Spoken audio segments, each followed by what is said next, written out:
क्या होगा अगर एक साधारण सा घर बन जाए मौत का पिंजरा और बाहर खड़ी भीड़ इंसान नहीं बल्कि जिंदा लाशें हों।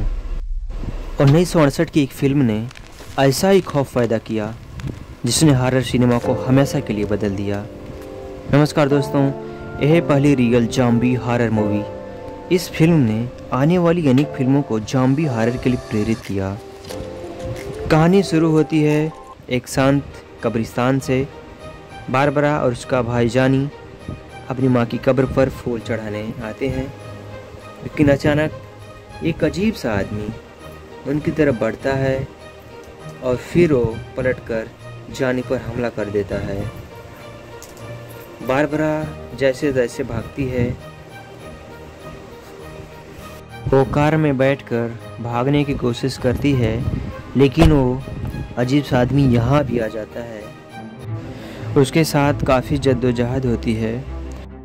वो कार का दरवाज़ा खोलने की पुरजोर कोशिश करता है, लेकिन वो हार जाता है और अंत में एक पत्थर से कार का कांच फोड़ देता है और बारबरा घबरा जाती है और जैसे तैसे कार स्टार्ट करती है और वो भागने की कोशिश करती है, लेकिन उसका पीछा करते हुए आदमी उसके पीछे आता है। भागने की जल्दबाजी में उसकी कार एक पेड़ से जा टकराती है और उसे कार खड़ी कर एक फार्म हाउस की तरफ भागना पड़ता है, जो एक पुराना फार्म हाउस होता है, और वहाँ वो पहुँच जाती है।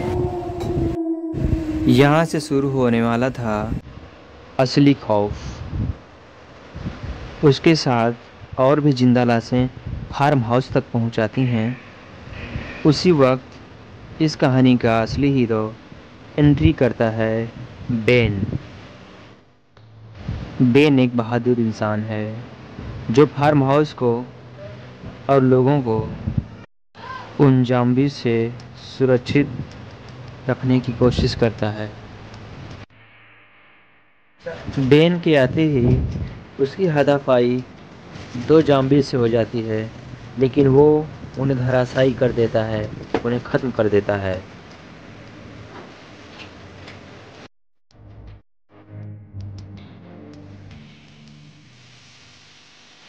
बेन फार्म हाउस को किले की तरह सुरक्षित करने की कोशिश करता है और दूसरों को भी सेव करने की कोशिश करता है।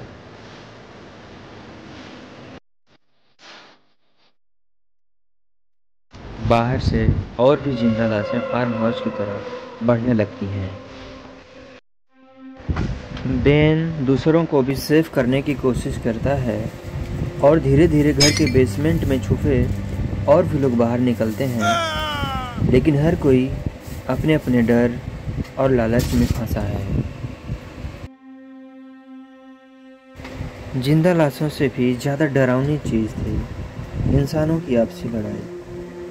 हैरी कूपर नाम का आदमी हर फैसले से बेन से टकराता है। एक तरफ बाहर ज़ॉम्बीज घर तोड़ने की कोशिश कर रहे हैं और अंदर इंसान एक दूसरे को ही दुश्मन मान बैठे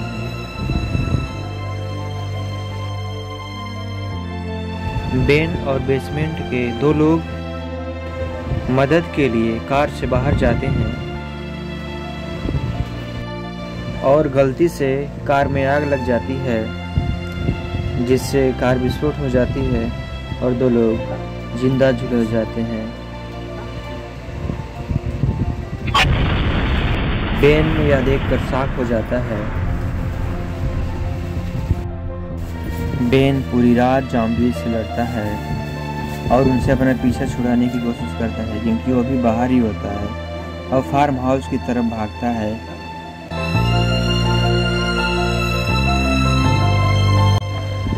वह दरवाज़ा खोलने के लिए कहता है, लेकिन हैरी कूपर यह घबरा जाता है कि कहीं ज़ॉम्बीज ना उनके साथ हों। सेल्फिश हैरी कूपर दरवाज़ा नहीं खोलता। बेन को अंत में दरवाज़ा तोड़कर अंदर घुसना पड़ता है और उसके साथ ज़बरदस्त हाथापाई होती है।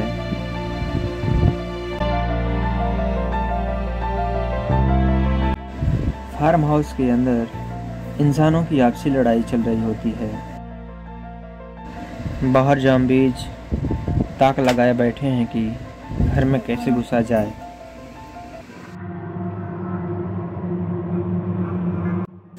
जाम्बीज का सब्र टूट रहा है और दरवाजे और खिड़कियां तोड़कर अंदर घुसने का प्रयास करते हैं और अंदर से बेन और बेसमेंट के सभी लोग उन्हें रोकने की कोशिश करते हैं।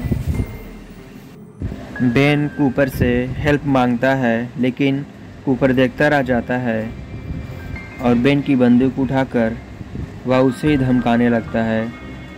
अंत में बेन ने उसे अपनी ही बंदूक से धराशायी कर दिया।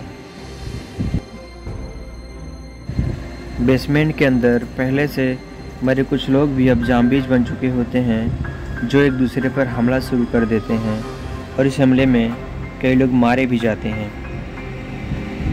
बारबरा का डर इतना बढ़ चुका था कि जब वो फार्म हाउस से बाहर निकलती है तो सामने वही भाई जॉनी ज़ॉम्बी बनकर खड़ा होता है। जॉनी उसे पकड़कर बाकी ज़ॉम्बीज की भीड़ में खींच लेता है और बारबरा हमेशा के लिए ख़त्म हो जाती है। बेन पूरी रात लड़ता है और सुबह तक अकेला सर्वाइवर बनता है, लेकिन असली साख अभी बाकी है। सुबह जब लोग फार्म हाउस आते हैं, बेन को एक ज़ॉम्बी समझकर गोली मार देते हैं और वो मर जाता है और कोई नहीं जान पाता कि उसने ही सबको बचाया था। Night of the living dead सिर्फ एक फिल्म नहीं थी, ये पहली बार था जब ज़ॉम्बीज को इस तरह दिखाया गया था। भीड़, इंसानियत को खा जाने वाली ताकत और वो डर जो बाहर से नहीं बल्कि अंदर से आता है। और यही वजह है कि ये फिल्म आज भी सबसे डरावनी हॉरर ज़ॉम्बी फिल्मों में गिनी जाती है।